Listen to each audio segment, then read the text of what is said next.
Hey, sir, what's going on? I killed my children. It's a lot to explain, but in a nutshell, it's all my fault. I'm not even going. It's my fault. Okay, how did you do it? I beat on them sometimes. They didn't want to eat. I didn't force them to eat. I told them that it was a punishment not to eat. I did a bunch of different little things. And what made you want to do this?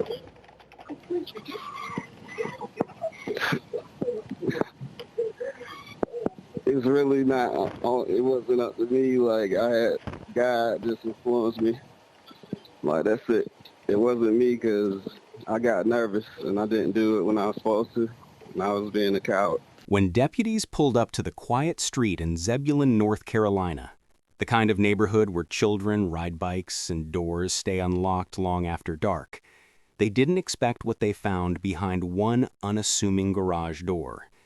Inside the trunk of a car, parked in a family's own garage, they discovered the decomposing bodies of 4 children, 3 of them his own, ages 6, 9, and 10, and an 18-year-old stepson.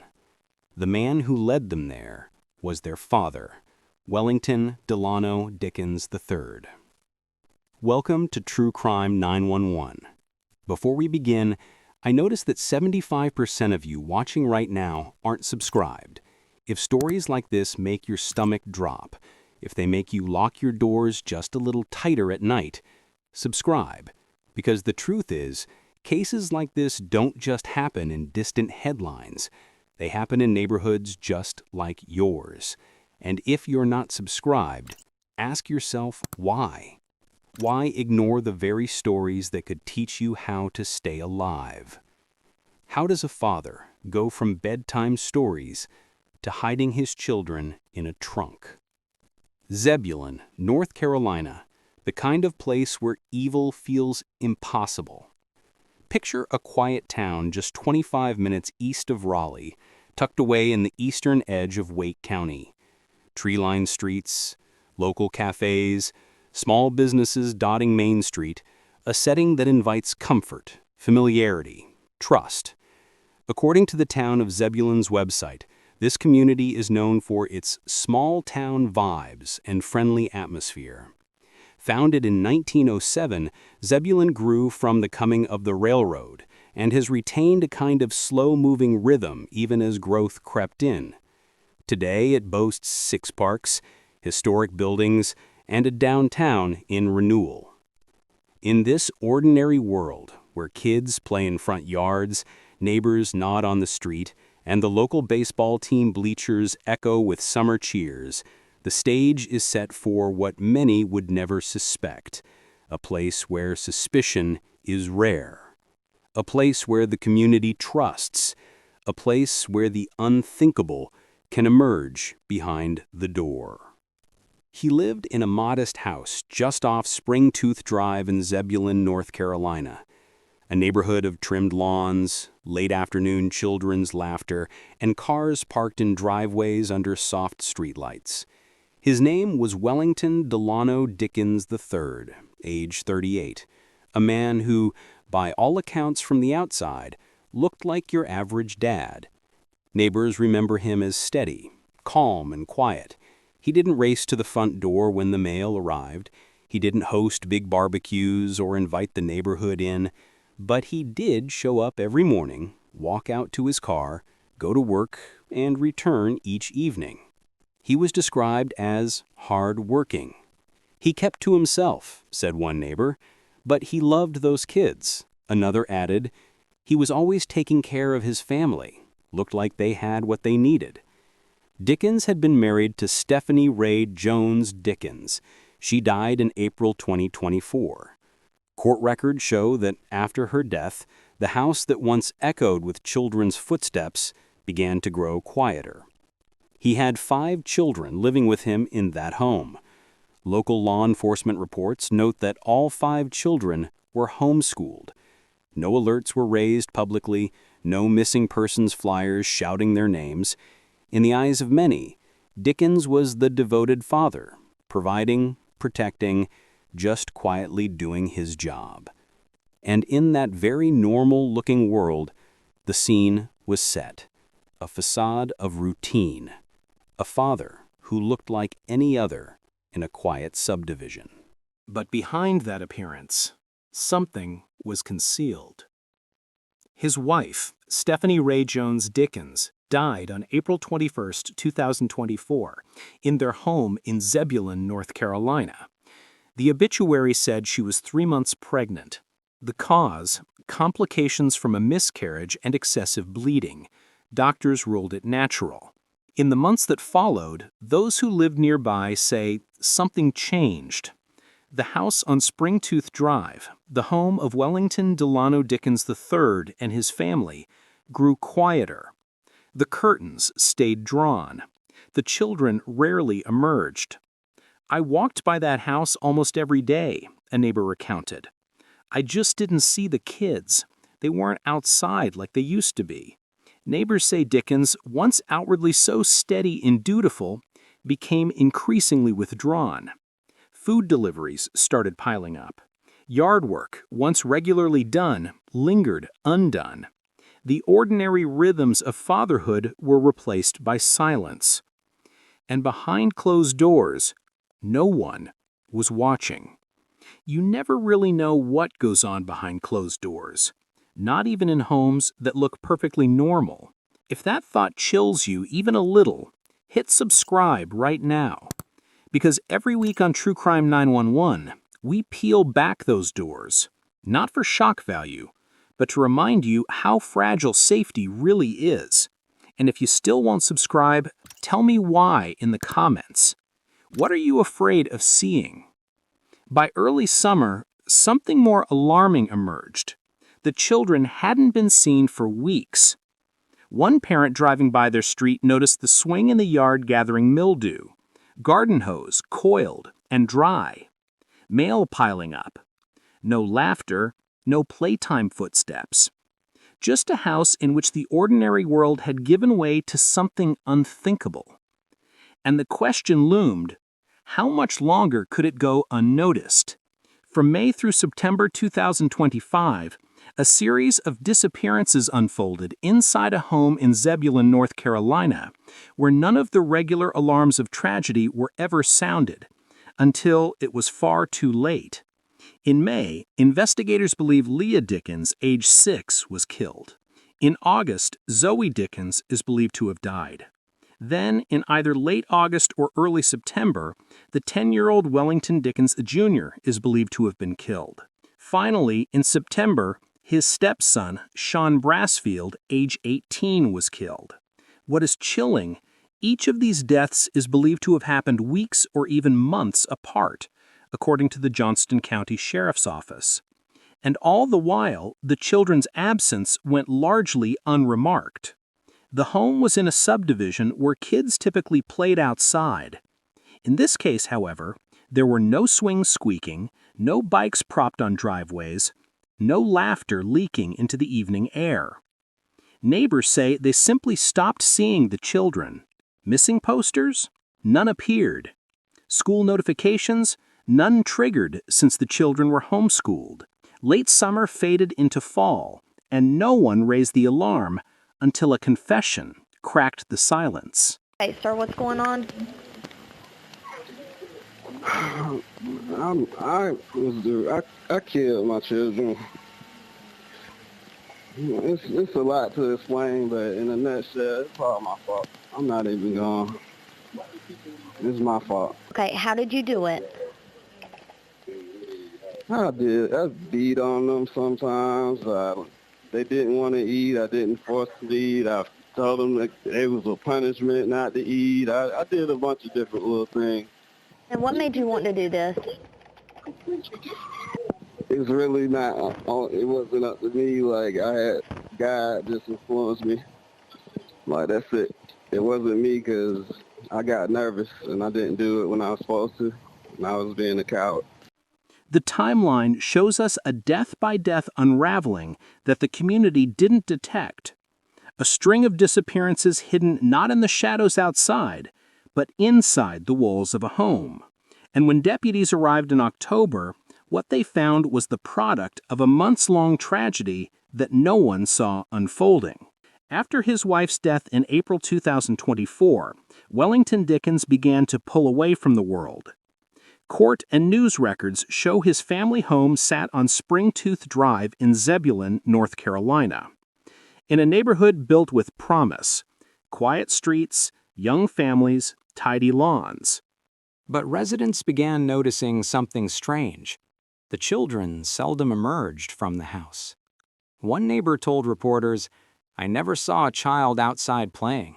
I just didn't see the kids."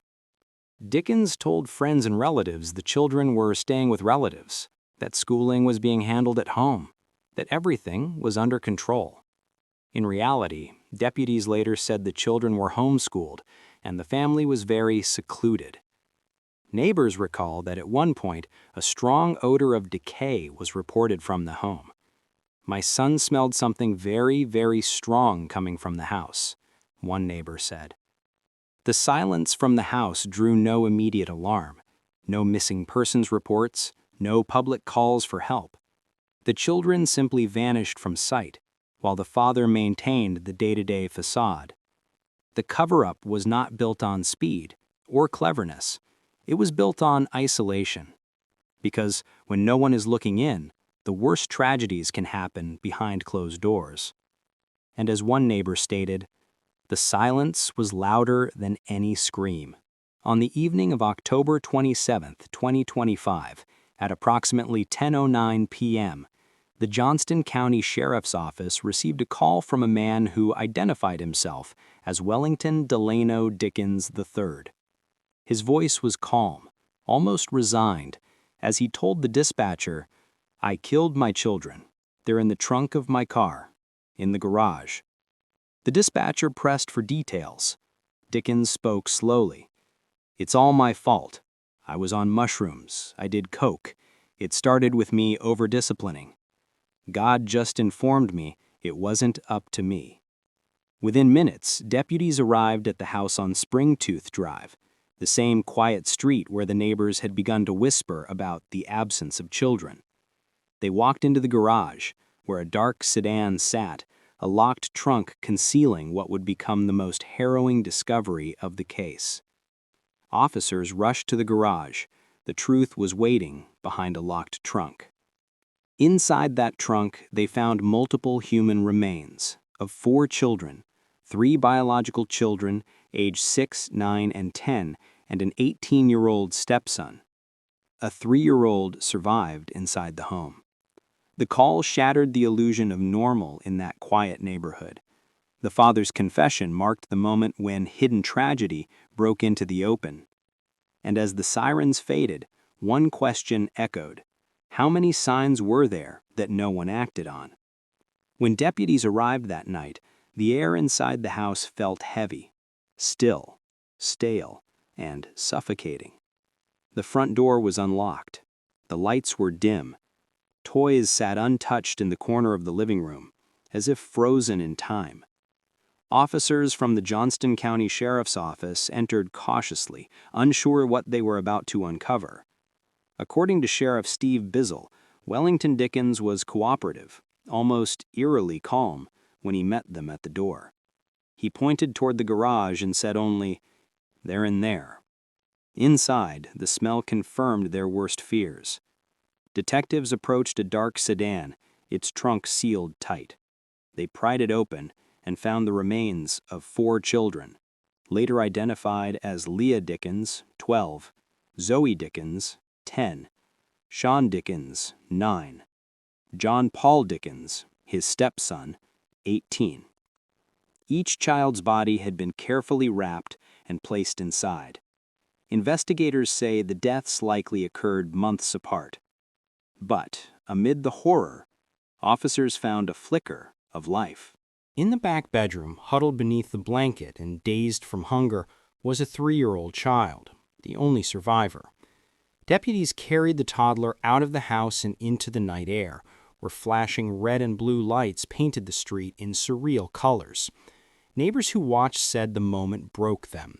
One described through tears, When I saw that little one in the deputy's arms, I just started crying. I couldn't believe anyone made it out of there. Crime scene photos, never released publicly, were said to capture an environment of neglect and silence. Food expired in the kitchen, piles of children's clothes. A baby monitor is still humming in an empty room. Investigators later confirmed that Dickens had preserved the remains for months, possibly moving them within the house before placing them in the vehicle. It was one of the most disturbing domestic crime scenes Johnston County had ever seen. And yet, amid the grief and disbelief, one truth stood out. One child survived. That small life became the fragile thread holding together a family story that had unraveled completely. As detectives pieced together Wellington Dickens' life, they began to see a slow, tragic unraveling, not a single explosion of violence, but a steady collapse from within. After Stephanie Dickens' sudden death in April 2024, Wellington was left alone with 5 children, a mortgage, and the heavy fog of grief. Family members told investigators that he struggled to cope, crying randomly, barely sleeping, sometimes claiming he could still hear his wife's voice. He withdrew from friends, quit attending church, and stopped returning calls. At first, people assumed he just needed space, but that space became a vacuum, one that no one filled. In isolation, his grief festered. Detectives later learned he'd turned to drugs, cocaine and psilocybin mushrooms, which he admitted using on the night of his arrest. In his 911 confession, he described himself as a man punishing the kids, and then realizing, too late, what he had done. The question everyone asked afterward was why? Why didn't anyone notice? Why didn't someone step in? Neighbors later told reporters, "We thought about knocking, but we didn't want to pry." Others said, "We should have checked in." And that's where the story hits home. Because tragedies like this don't happen overnight.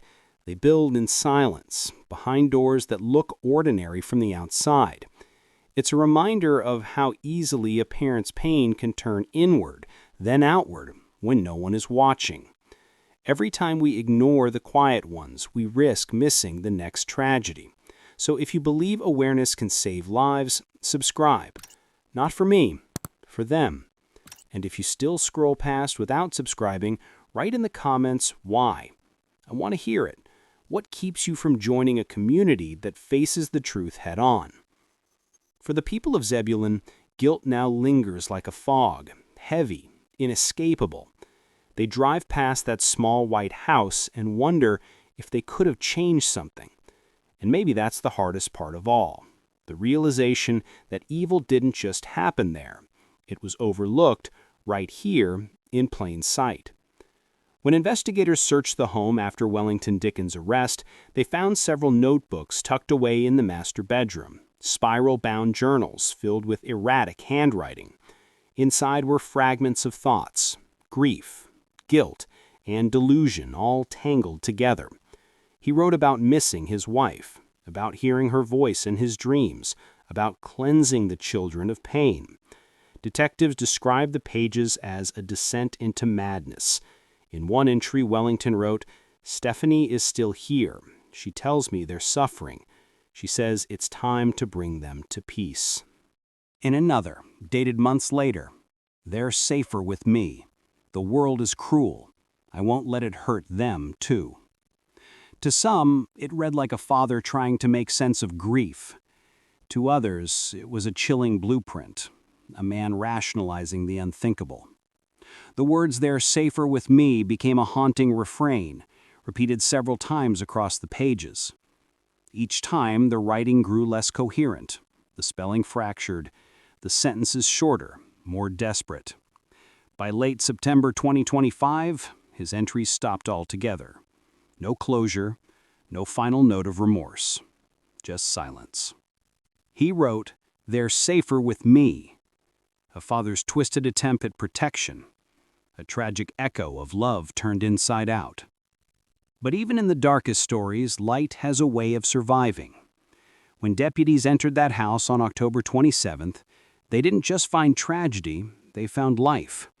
A small 3-year-old child, barely awake but breathing. Paramedics said the toddler reached out for them, whispering, "Mommy." That single word broke even the most seasoned officers. The child was taken into protective custody and is now living with extended family under state supervision. Investigators later said that the fact this child was found alive was nothing short of a miracle, a sign that even in the face of complete collapse, survival can still happen.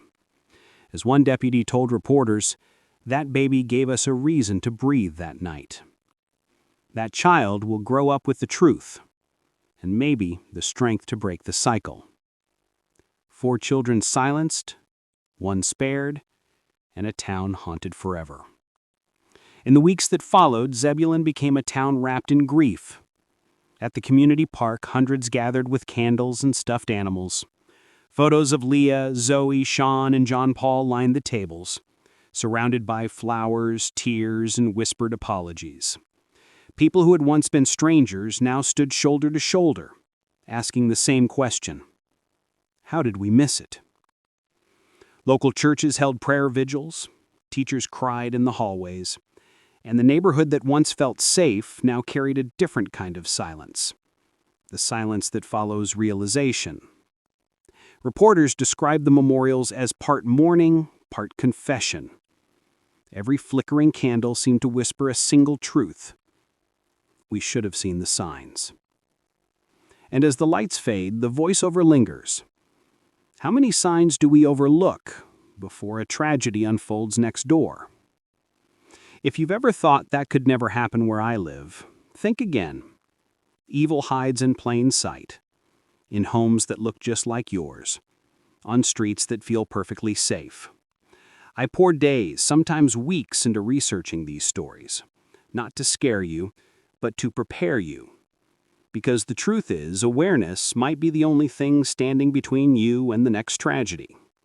So if this story made you stop and think, hit subscribe to True Crime 911 right now. Not for me, for the people we lost, and the ones who still need saving. And if you still refuse to subscribe, drop your reason in the comments. Let's hear it. Why would you look away now?